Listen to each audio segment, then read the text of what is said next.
To me, it's just like slapping our face. Like, it's just like, when are you going to be held accountable? Like, it's like the government system is already working for the police officers or for the people with the badges.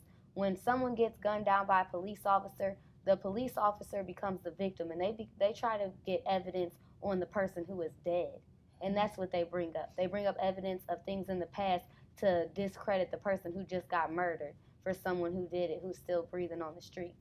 He's on a suspended leave with pay. He's getting paid right now. So they couldn't even fire him. So do you really think we're going to get an indictment? No. I have sons, and they're Mike Brown's age. It would kill me if that was one of mine. I mean, it hurts now, just knowing it is not mine, but it's one of ours as a community. We want justice so that what happened to Mike Brown won't continue to happen. We don't want that. We don't want any of that. This is the reason why we're here, because we're tired of seeing our children being fallen victims of these brutality cops that want to show their badge and overflex their authority by killing our kids in the streets. Our kids are our future. How can we have a future if they continue to kill them off? We are the lost voices. We're from Ferguson, St. Louis, Missouri. We're the ones that have been sleeping in the tents from day one, and we're the ones that really put up a fight when we were told that we're playing a dangerous game. We were told that what you're doing is not going to get anywhere. We were told so many negative things, but yet and still we'll continue to stand or sit right here as we do. You know, we made a village. We all came together. We didn't know each other from a can of paint. We just, you know, remembered each other protesting, like, hey, I remember you from yesterday. You were out here protesting, and everybody was just like, who are you guys? So that's when we came up with the Lost Voices. The meaning of the Lost Voices is because, you know, we know our voices are heard, but we're speaking for the people that are passed away, the people that are at home and that can't come out because they're disabled or whatever the case may be, the people that just can't speak for themselves. So we talk for the community. We don't talk for the Lost Voices.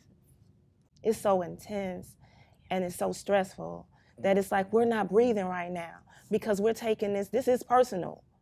So until we hear, yeah, we're going to indict this baby killer, then we're not breathing.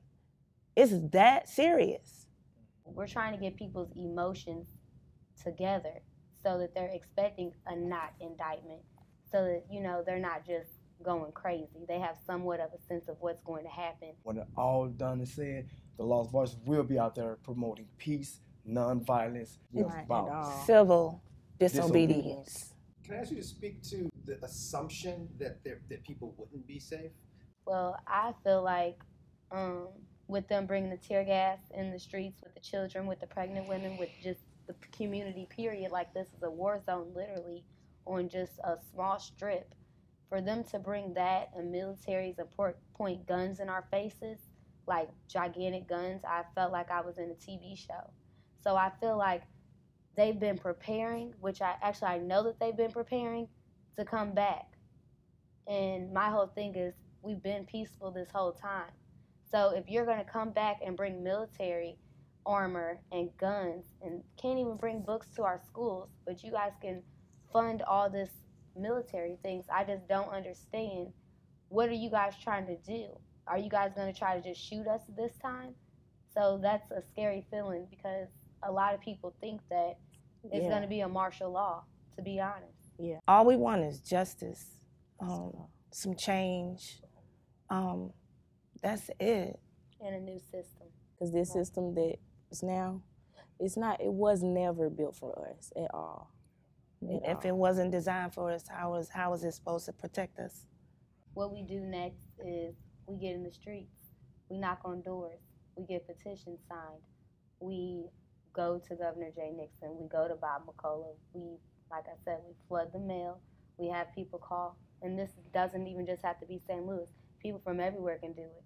For the women that are just, you know, at home and they're not involved, to get involved, because a lot of women are in the background and they don't have a platform to speak, but they're doing the work. I just want women to start stepping up and coming out of their shell and just speaking up for themselves and what they believe in. As long as we're alive, there's always hope for anything. So I think we could do it.